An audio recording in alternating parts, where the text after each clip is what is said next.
आज जो है हम लोग एक्सरसाइज 8.1 का लास्ट क्वेश्चन करने वाले हैं। इससे पहले क्वेश्चन कर चुके हैं जो भी था, ठीक है।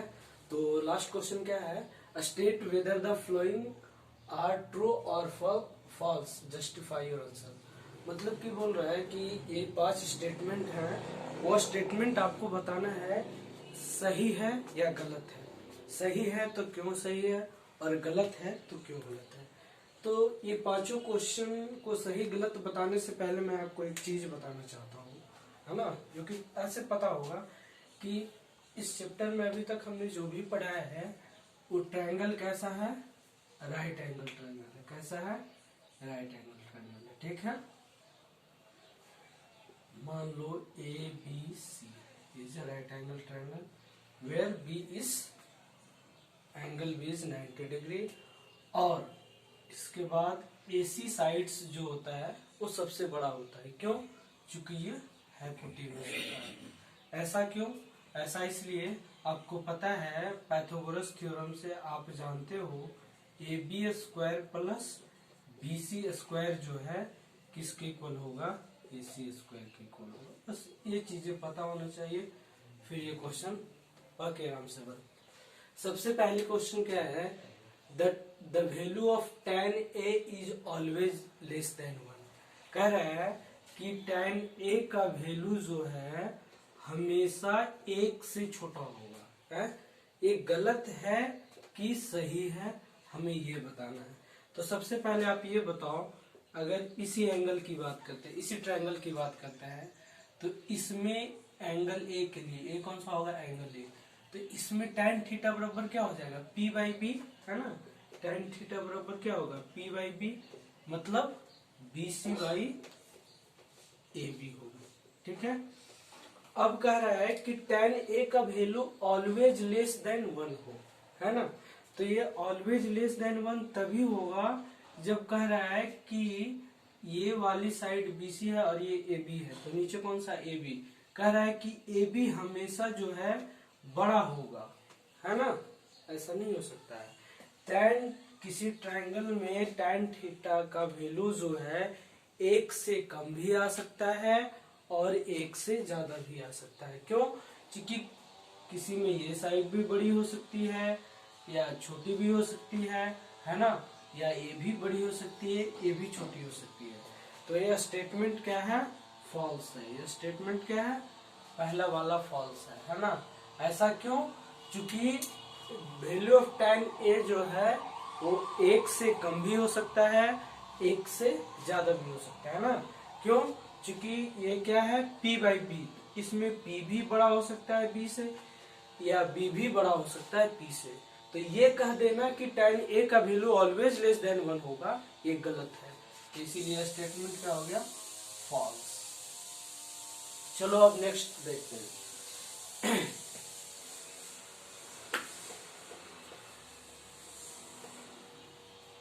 नेक्स्ट क्या बोल रहा है, sec A is equal to 12/5 for some angle for some value of angle A।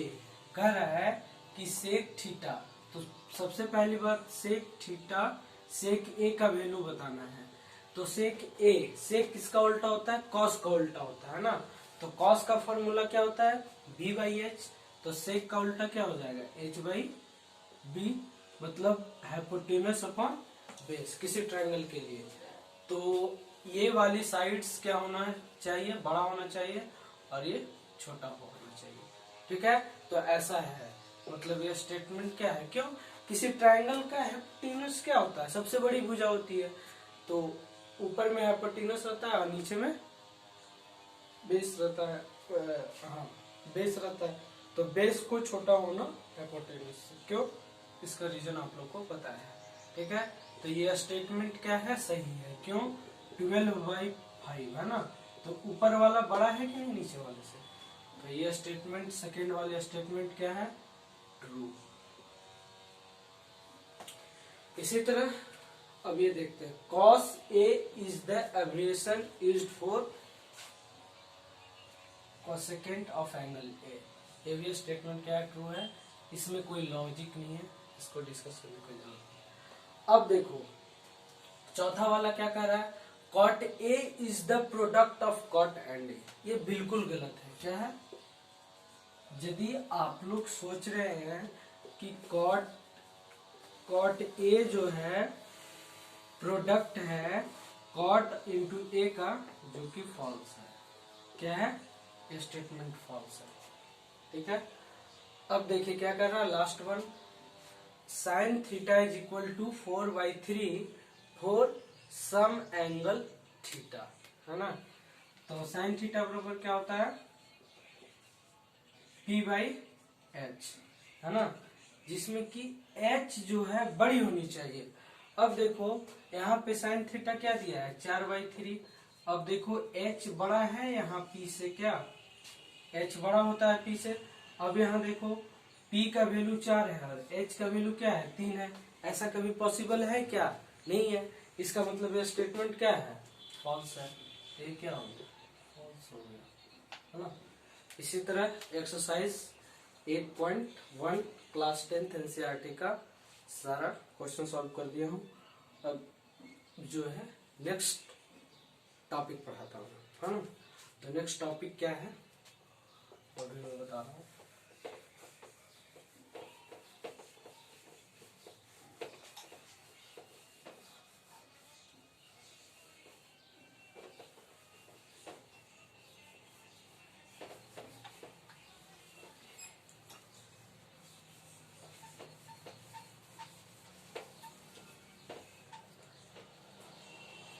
अब जो है हम लोग पढ़ने वाले हैं ट्रिग्नोमेट्रिक एंगल्स ऑफ सम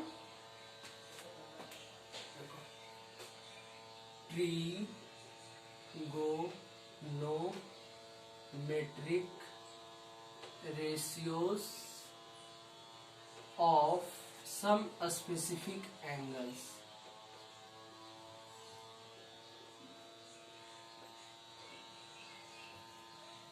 है ना, इसका मतलब ये हुआ जैसे आप लोग पढ़ा ना साइन 30, कॉस 30, tan 30, साइन 60 वगैरह का वैल्यू निकालने के लिए, है ना। तो वो अब हम लोग पढ़ने वाले हैं। तो सबसे पहले आपको पता होना चाहिए, आप ज्योमेट्री में पढ़े होंगे कि एंगल को कंस्ट्रक्ट कैसे किया जाता है। तो अब वो चीज तो मैं बताने नहीं जा रहा हूँ, यहाँ पे मैं सिर्फ उसका वैल्यू बताने जा रहा हूँ, तो वो कैसे निकलता है। ठीक है, इसका प्रूफ के साथ NCERT क्लास 10th में दिया हुआ ये। तो सबसे पहला जो है मैं 45 डिग्री के लिए करता हूँ, है ना। तो trigonometric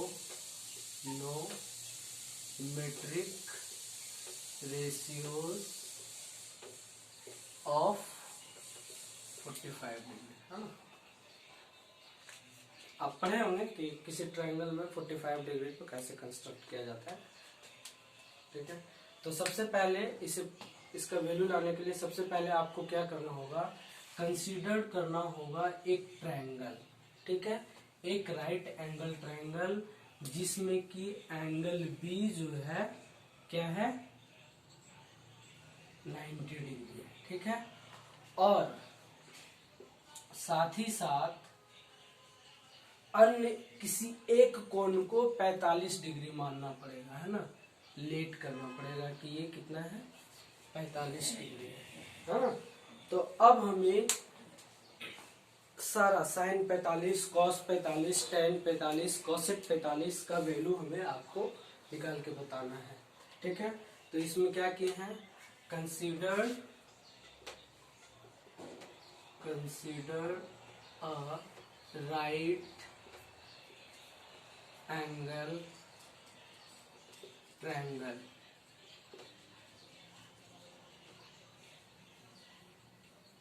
in which angle B is 90 degree and angle A is 45 degree in triangle ABC। ठीक है, ये हम कंसीडर कर लिए। देखो इसका डायग्राम बना दिए कि एक राइट एंगल ट्रायंगल ले लिए जिसमें कि एंगल बी क्या है, 90 है, और एंगल ए को क्या कर लिए, 45 ले लिए मान लिया। ठीक है, अब आपको पता है we know that we know that the sum of angles of a triangle is 180 degree. ठीक है, इसका मतलब ये होगा कि angle A plus angle B plus angle C जो है किसके बराबर होगा, 180 डिग्री के बराबर होगा, है ना। तो एंगल ए कितना है, 45 है, एंगल बी कितना है, 90 है। तो यहाँ से एंगल सी का वैल्यू निकाल सकते हैं, नहीं निकाल सकते हैं। तो एंगल सी जो है किसके इक्वल हो जाएगा, 180 minus 90 plus 45 that is 135 that is 45। इसका मतलब एंगल सी भी जो है किसके बराबर है, 45 डिग्री के बराबर है। ठीक है, अब आप फिर से पढ़े होंगे कि यदि किसी ट्रायंगल में एंगल बराबर है, जैसे इसमें कोण ए और कोण सी आपस में क्या है, बराबर है, इसका मतलब कि इसके सामने वाले साइड्स भी आपस में क्या है, बराबर है ना। तो यहां से लिख सकते हो hence angle A is equal to angle C. तो ए के सामने वाला, एंगल ए के सामने वाला साइड्स कौन सा है, बीसी है। ठीक है, और एंगल सी के सामने वाला साइड्स कौन सा है, ए बी है। इसीलिए बीसी और ए बी आपस में क्या होगा, बराबर होगा। जब बीसी और ए बी आपस में बराबर हो गया तो लेट कर लेते हैं, लेट बीसी ए बी जो है ए के इक्वल मान लेते हैं। किसके इक्वल मान लेते हैं, ए के इक्वल। ठीक है, अब पाइथागोरस थ्योरम से AC का मान निकाल सकते हैं। क्यों, फ्रॉम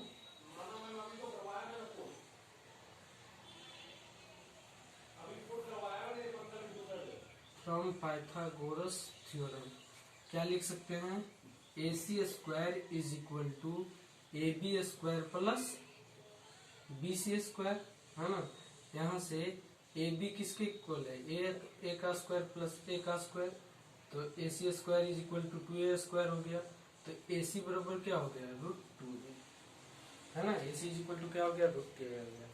अब देखो, अब हम निकाल सकते हैं वह कि cos A मतलब cos 45 sin 45 जो भी हो सारा निकाल सकते हैं। क्यों, क्योंकि मैंने ट्रायंगल का तीनों साइड्स का वैल्यू क्या कर लिया, पता कर लिया। ये A है, ये A है, तो A क्या हो जाएगा, A√2, है ना। ठीक है, इसे आप नोट डाउन कर लो और अच्छे से समझ लो। अब इसका अपना जो फाइंड आउट करना था, ये जो चीजें निकालने थी उसके लिए ये स्टेप्स हो गए। ठीक है, अब बस फार्मूला लगा दो और अपना आंसर क्या होगा, आ जाएगा। वीडियो पॉज करके इसे नोट डाउन कर लेना।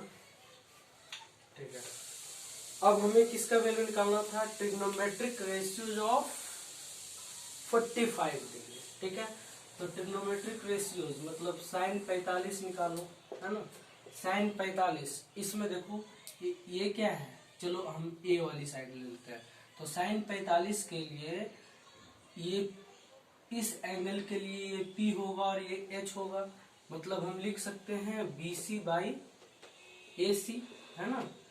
तो BC का वैल्यू क्या है, A, और AC क्या होगा, A√2। इसका मतलब इसका वैल्यू क्या आ गया, 1/√2, है ना। साइन 45 आ गया। अब आपको पता है कि कॉसेक 45 साइन का उल्टा क्या होता है, कॉस होता है, तो उसे मैं लिख सकता हूँ 1/sin 45, है ना। सॉल्व करोगे तो ये √2 के इक्वल आएगा। अब √2 के इक्वल कैसे आएगा, ये भी आप देख लो। अब इसमें लिखो कॉसेक 45 डिग्री जो है इस एंगल के लिए कॉसेक थीटा बराबर क्या होता है, H/P, है ना, H/P। अब H का रोल कौन प्ले कर रहा है इस ट्रायंगल में, AC, और P का रोल कौन प्ले कर रहा है, BC। अब AC का वैल्यू क्या है, A√2, और BC का वैल्यू क्या है, ये, है ना। तो ये कैंसिल होकर देखो √2 आ गया कि नहीं आ गया। इसी तरह अन्य 6 ट्रिग्नोमेट्रिक रेशियो का निकाल सकता है, 2 तो मैं निकाल दिया, अब तीसरा का भी आप निकाल लो, है ना, cos 45, है ना, तो cos थीटा बराबर क्या होता है, b/h होता है कि नहीं होता है। अब b कौन सा है इस एंगल के लिए, AB है, और h कौन सा है, AC है, ठीक है। तो AB/AC, AB का वैल्यू क्या है, a है, AC का वैल्यू क्या है, a√2 है, देख लो, इसे कैंसिल आउट करो। इसी तरह तुम cos का उल्टा कौन होता है, sec 45, तो sec 45 को भी सॉल्व करोगे तो ये किसके इक्वल होगा, √2 के इक्वल होगा। कैसे, देख लो, sec किसका उल्टा होता है, cos, मतलब h/b। अब h का रोल कौन प्ले कर रहा है इसमें, AC, और b का रोल कौन प्ले कर रहा है, AB, है ना। तो AC का वैल्यू देखो a√2 है, और AB का a है, सॉल्व करके देखो √2 है कि नहीं है। इसी तरह अब tan और cos का बचा है, tan और cot का, है ना।